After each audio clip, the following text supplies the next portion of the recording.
Fala galera, eu sou Alisson Didoni e tá começando agora mais um Estação Nerd. E nesse episódio a gente vai fazer uma jornada por uma das maiores e mais incríveis obras literárias e também do universo cinematográfico. Criado por J.K. Rowling, hoje a gente vai falar de Harry Potter.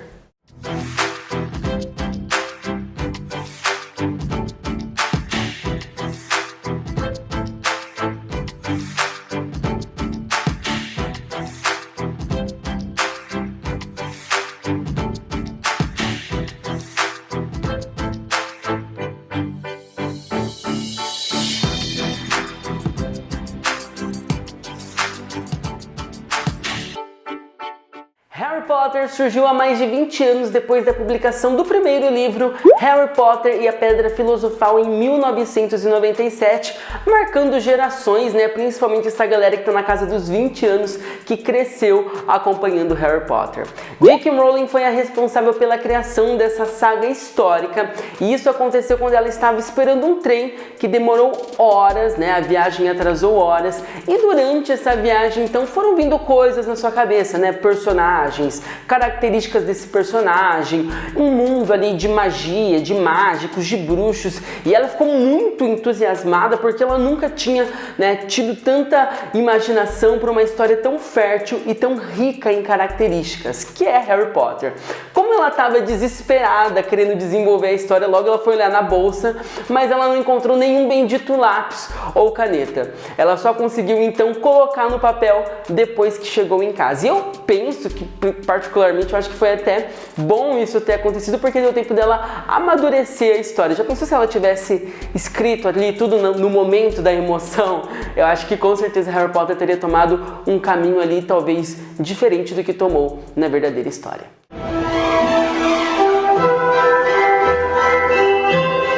Como J.K. Rowling era uma jovem escritora e essa era a sua primeira grande história, é interessante a gente perceber como a história vai de um ponto ao outro, como a história amadureceu juntamente com a sua autora. E é interessante também a gente perceber que muitas das características que a gente tem na história de Harry Potter são baseadas nas experiências de vida de J.K. Rowling, como por exemplo o fato de Harry Potter ser órfão. Isso também aconteceu porque durante o desenvolvimento da história a J.K. Rowling acabou perdendo a sua mãe, e isso com certeza transpareceu muito na história de Harry Potter e foi até um ponto decisivo, já que a história ali se baseia em cima disso, Harry Potter, o menino bruxo que sobreviveu a um feitiço de um outro bruxo muito poderoso que acabou matando seus pais, enfim, tudo isso realmente foi muito decisório, foi muito importante e fez também com que a história de Harry Potter tomasse aí um outro rumo. Com certeza essa grande história também não recebeu um sim logo de cara.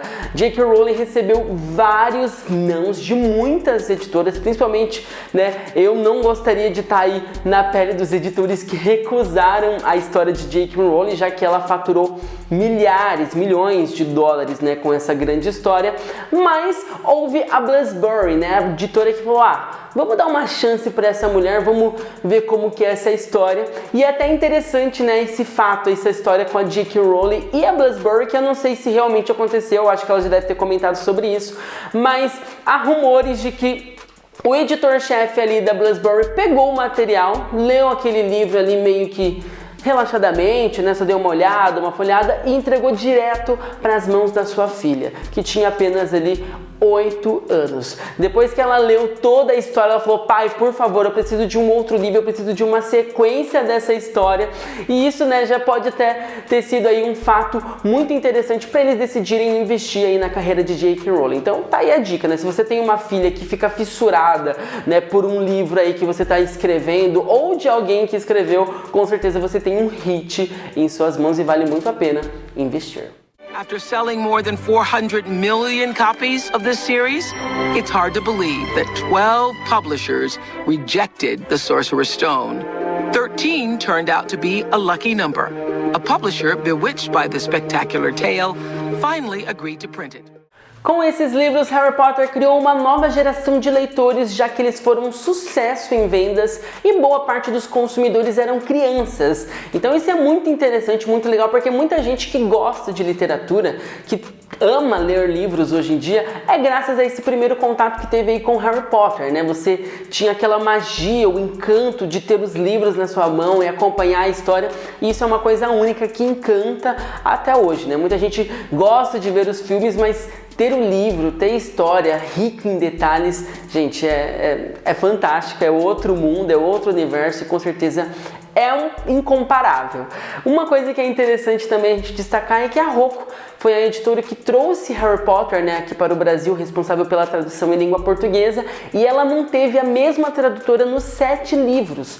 Isso é muito importante, porque você não tem um erro de tradução, você tem a mesma pessoa traduzindo ali os 7 livros, e isso é bacana porque você consegue ali acompanhar, seguir o mesmo ritmo, e as histórias também, né, ganharam nomes aí em língua portuguesa que foram bem do cotidiano mesmo do brasileiro. Por exemplo, Beco Diagonal é Beco Diagonal, você não consegue falar ali o outro nome ou o nome do livro original na língua original, né? Sonserina, Grifinória, Caldeirão Furado, tudo isso são marcas aí patenteadas dessa tradução da língua portuguesa, que a própria J.K. Rowling acabou reconhecendo, né? Falou que realmente, como o livro ganhou várias traduções, uma das melhores é a da língua portuguesa. Ela que já foi casada com um português, então ela entende um pouco aí da nossa língua, elogiou, e isso é muito bacana, a gente ter um reconhecimento da criatura de Harry Potter aí pela nossa tradução, isso é fantástico.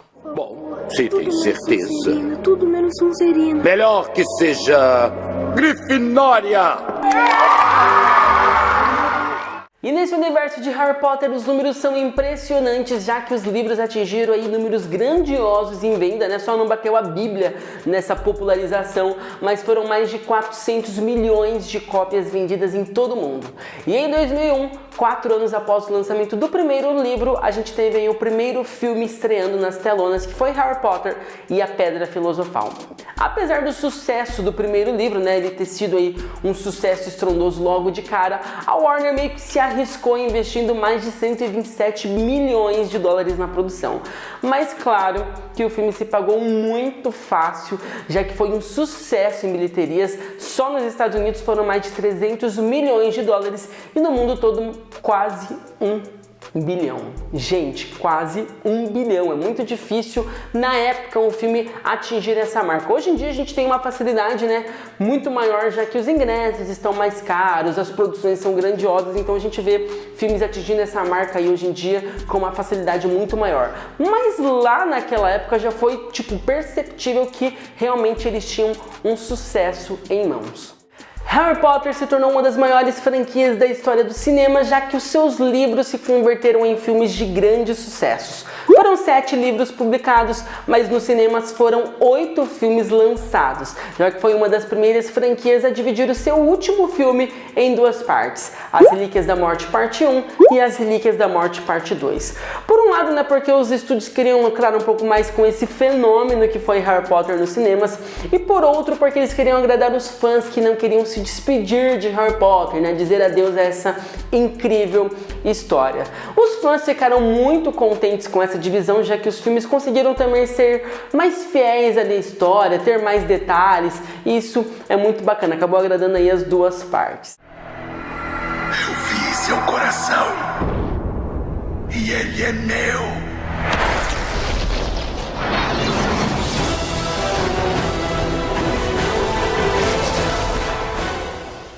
A gente vai falar um pouco das curiosidades de Harry Potter no universo cinematográfico, né? Tem muita coisa interessante, mas isso será só depois do intervalo. Então não saia daí que daqui a pouco o Estação Nerd volta com muito Harry Potter. Era uma vez uma garrafa PET.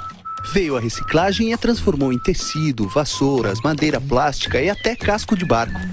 Você tem um papel importante nessa história.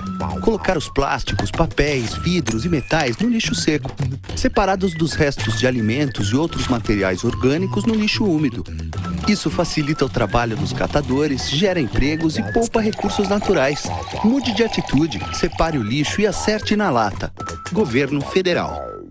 Eu estou aqui para te apresentar a Unipar Social. Você sabia que a Universidade Paranaense é uma instituição comprometida também com a comunidade externa? É isso mesmo! Além de oferecer todo o suporte necessário para os seus alunos, ela investe todos os anos em mais de 300 projetos que beneficiam cerca de 1 milhão de pessoas, direta e indiretamente no seu raio de influência. E eu tenho mais uma boa notícia para te dar. Agora você fica por dentro de todas essas ações acessando o site social.unipar.br. Unipar Social, transformando projetos em benefícios. Estamos de volta com a Estação Nerd, falando hoje sobre o incrível universo de Harry Potter, tanto na literatura como nos cinemas. E agora a gente vai falar de algumas curiosidades dos filmes. A primeira curiosidade é que o ator Rob Coltrane, que dá vida ao Hagrid, né, em todos os filmes aí de Harry Potter, foi o primeiro de todos os atores a ser escalado. Ele foi inclusive escolhido pela própria J.K. Rowling. Depois dos 8 filmes, com certeza a gente pode dizer que ela acertou em cheio na escolha de Rob, né, para interpretar o Hagrid, já que ele é um personagem que, na minha opinião, é excepcional. Ele fez um trabalho incrível em todos os filmes. Claro que todo o elenco britânico teve ali a sua participação, fez um trabalho brilhante, mas mais pelas características do seu personagem, né? O Hagrid é um ogro, né? Todo grandão ali, mas que tem um coração tão grande quanto ele. Então, realmente, para mim, foi uma escolha perfeita. A J.K. acertou em cheio ao colocar o Rob Coltrane para dar vida ao Hagrid.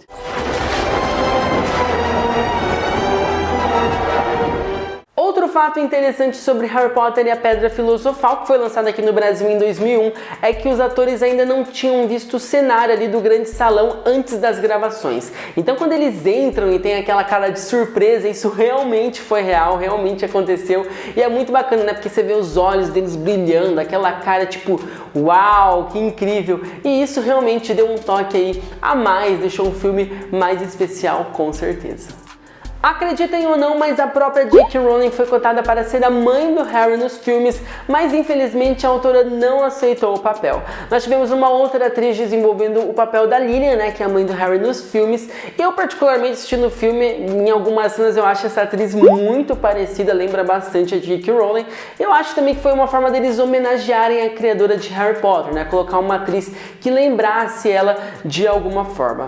A J.K. Rowling não revelou o motivo de ter recusado o papel, mas eu acho que com certeza teria dado um outro toque pro filme. Os fãs iriam surtar vendo a J.K. Rowling ali vivendo a mãe do Harry, mas claro que a atriz também que fez a Lilian não desapontou nem um pouco, já que ela fez um trabalho excepcional. Mas claro que tendo a J.K. Rowling ali no elenco ia ser tipo outra história, né, gente? Be safe. Be strong.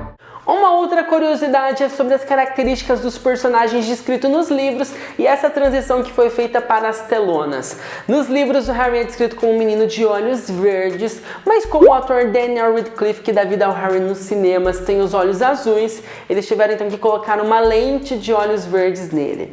Essa lente acabou dando uma complicação, acabou irritando ali os olhos do ator, e eles decidiram então tirar e manter os olhos do ator mesmo, né, o Harry ali com olhos azuis. Inclusive, gente, essa questão de cor dos olhos acabou pegando bastante, principalmente com os fãs, na última cena ali do ator Alan Rickman, que dá vida ao Severus Snape, onde na sua última fala ele fala que o Harry tinha os olhos da mãe. Em seguida vem uma cena que é uma lembrança deles, né, na infância, e a atriz mirim que dá vida à mãe do Harry vem com os olhos castanhos. Gente, isso é um erro muito grosseiro e até hoje os fãs não perdoam, porque o que custava ter colocado uma lente, ter deixado a menina com os olhos azuis? Realmente isso acabou pegando muito e até hoje os fãs não perdoam esse erro grosseiro aí da produção. Arrogante, arrogante. Não diga uma palavra contra meu pai. Com certeza, Harry Potter e a Pedra Filosofal foi um grande sucesso em bilheterias e em fevereiro de 2002 o filme atingiu o segundo lugar na lista dos mais assistidos em todo o mundo, perdendo apenas para Titanic, que logo depois perdeu seu posto para Avatar, lançado em 2009. Mas claro que o sucesso de Harry Potter não fica só por conta das bilheterias, já que o filme foi um marco, né, em todos os cinemas e, claro, para todos os fãs. Depois do lançamento do primeiro filme, a saga só aumentou aumentou o seu sucesso e inclusive é uma das séries mais bem-sucedidas da história do cinema. Os 8 filmes arrecadaram mais de 6 bilhões e meio de dólares e ao todo foram 12 indicações ao Oscar. Harry, you are the boy who lived. E para toda a produção foram feitos mais de 600 uniformes de Hogwarts e mais de 25 mil itens, que foram utilizados ali na gravação. Só o ator Daniel Radcliffe, que deu vida a Harry Potter nos filmes, utilizou mais de 60 pares de óculos durante todos os 8 filmes e mais de 80 varinhas. Isso porque nos intervalos ele ficava utilizando as varinhas como baquetas, brincando de bateria, e acabou quebrando algumas aí.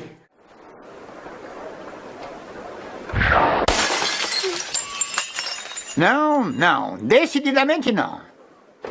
O ator britânico Richard Harris, que deu vida a Dumbledore nos primeiros filmes de Harry Potter, só aceitou o papel depois que a sua neta de 11 anos implorou, E não tem como falar não pra netinha, ele acabou aceitando o papel, mas infelizmente poucos meses aí depois do lançamento de Harry Potter e a Câmara Secreta, ele acabou falecendo e foi substituído por Richard Gamble, que continuou aí a interpretar Dumbledore de uma forma tão grandiosa e tão maravilhosa como Harris. Realmente, infelizmente, foi uma perda. Quem não é tão fã de Harry Potter assim nem conseguiu perceber tanto a diferença, já que o figurino acaba sendo bem característico do personagem, mas houve sim essa troca devido ao falecimento do ator Richard Harris. O conhecimento nem a verdade. Não vale a pena viver sonhando, Harry, e se esquecer de viver. Porque nos sonhos entramos num mundo inteiramente nosso. Durante os 8 filmes de Harry Potter foram construídos 500 cenários e claro que mais impressionou, principalmente pela sua riqueza em detalhes, foi a Sala de Dumbledore. E todos aqueles livros, na verdade, eram listas telefônicas cobertas de pó e claro, aquele cenário que era incrível foi o que mais deu trabalho para ser construído. Uma coisa que é muito interessante também é que todas as cenas, todas as tomadas externas feitas ali em Hogwarts, na verdade foi feita em uma maquete que demorou 7 meses para ser construída e que precisou da ajuda de mais de 40 pessoas. Realmente o trabalho ficou muito incrível e impressiona, já que é uma maquete daquela ilusão, Gente, o que o cinema não faz? Uma maquete que se torna uma escola e que, gente, realmente é incrível.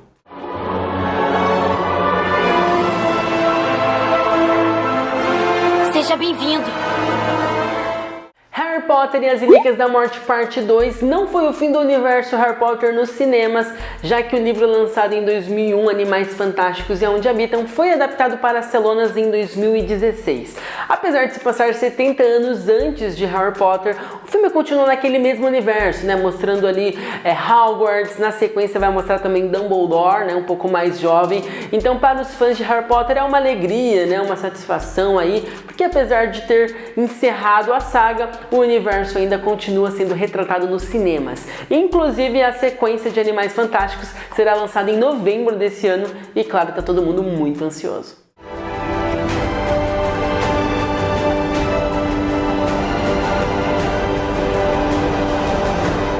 Outra coisa que chama atenção no universo Harry Potter são as diversidades das criaturas que aparecem ali durante a saga, como por exemplo ali os Trolls, a gente também tem os Centauros, o cachorro de 3 cabeças que é apelidado carinhosamente ali de Fofo e os dragões também. Gente, tudo isso chama a atenção do fã e realmente foi incrível ver esse universo mágico sendo retratado nos filmes. Além disso, todos os feitiços que aparecem ali nos filmes foram exclusivamente criados para o universo Harry Potter, até porque, gente, feitiço não existe, como todo mundo sabe, mas são falas que os fãs não esquecem, como por exemplo, Abracadabra, Expecto Patronus, Wingardium Leviosa, gente, são realmente feitiços que quem é fã jamais vai esquecer.